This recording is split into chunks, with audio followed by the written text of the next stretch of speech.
কফিলে বলল টাকা নিবেন নাকি লাশ নিবেন। পরিবারের লোকজন বলল লাশ দরকার নাই, টাকাটা দিয়ে দেন। এই ভিডিওটা একটু দেখেন, কথাগুলো সম্পূর্ণ শোনেন। এই ভাইয়েরা কপিলের পক্ষ হয়ে তার পরিবারের কাছে বা তার বাবার কাছে, এক প্রবাসী ভাই মারা গেছে, তার বাবার কাছে ফোন দিছে। ভিডিওটা সম্পূর্ণ দেখেন, কথাগুলো শোনেন, এবং এই ভিডিওটা দেখার পর আমি কয়েকটা কথা বলবো, সেই কথাগুলো শুনবেন একটু। ওয়ালাইকুম সালাম। আপনি কি রাজার আব্বা কথা বলতেছেন? আচ্ছা আচ্ছা আচ্ছা।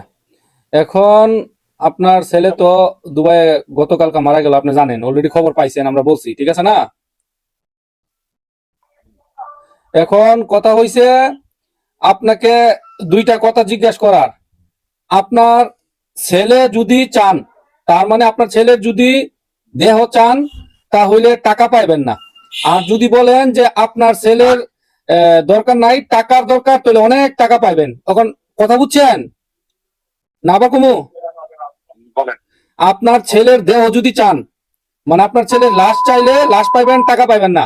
আর যদি টাকা চান, অনেক টাকা পাইবেন। আর আপনার ছেলে লাশ এই দেশে দাফন করে দিব। এখন আপনার কোনটা দরকার?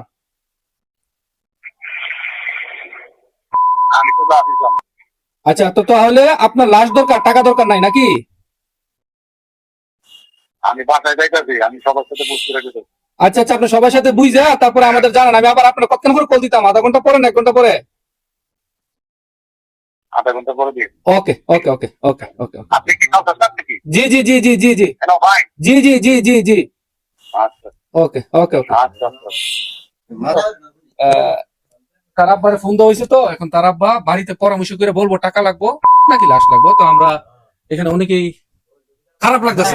এই জায়গা বাপ, যে বাপ মেন গার্জিয়ান, সে বাড়ি কার কাছে পরামর্শ করবে? যাই হোক, তার তো কোয়া উচিত যে আমি টাকা পয়সা চাই না, আমার সন্তান চাই, আমার ছেলের দরকার আমার। এটা আমার দেখ দেখ কি বলে দিই না। না, এটা বলার কি আছে জায়গা? এটা কেমন বাপ? এটা বাপ না কলঙ্ক? আচ্ছা দেখ, আমার পরামর্শ করে দেখি তার পরিবর্তে কি বলে। খারাপ লাগে। এই যে বলে কইছে যে গ্রাম অঞ্চলে কিন্তু একটা ভাষা আছে, ভাষাটা হলো যে যার জন্য করি চুরি সেই বলে চোর। তো এই ভিডিও সেম একই ঘটনা হয়ে গেছে, যে পরিবারের জন্য এত কিছু করলাম, মা বাবার জন্য এত কিছু করলাম, টাকা পয়সা মাসের পর মাস টাকা পয়সা দিচ্ছি, অথচ সেই পিতা, আমি মারা গেছি দেশের বাইরে, আমি মারা গেছি, অথচ সেই পিতা কি বলতেছে যে আমার লাশ দরকার নাই, আমার টাকার দরকার। তার কত টাকার দরকার? তার এত টাকার দরকার যে সন্তানের লাশ সে নিবে না, সে নিবে টাকা। চিন্তা করছেন? একজন পিতা, সে জন্ম দিছে তার সন্তান, সে মারা গেছে দেশের বাইরে, বিদেশে মারা গেছে, তার সন্তানের লাশ দরকার নাই, তার দরকার হলো টাকা। ভাইরে, একজন প্রবাসী এত পরিশ্রম, এত কষ্ট কার জন্য করে? আত্মীয় স্বজন, ভাই ব্রাদার, মা বাবা, বউ, ছেলে, সন্তান, এদের জন্য তো এত পরিশ্রম করে।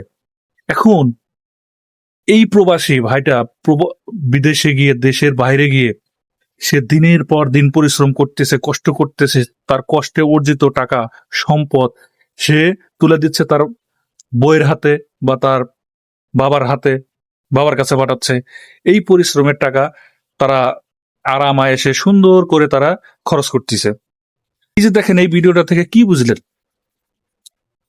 নিজের জন্মদাতা পিতার কাছে ফোন দিছে, কপিলের পক্ষ থেকে ফোন দিছে। তার জন্মদাতা কি বলল? প্রথম পর্যায়ে বলল যে আমি একটু পরিবারের সাথে ভেবে আপনাদেরকে জানাচ্ছি। আরে ভাই, কেন জানাইতে হবে?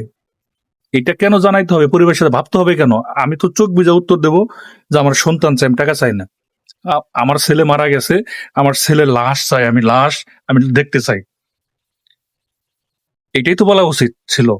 তা না বলে সে কি বললো, আমি পরিবারের সাথে আলাপ আলোচনা করে কথা বলে আমি আপনাদেরকে জানাচ্ছি। তাহলে কি কি বোঝা গেল?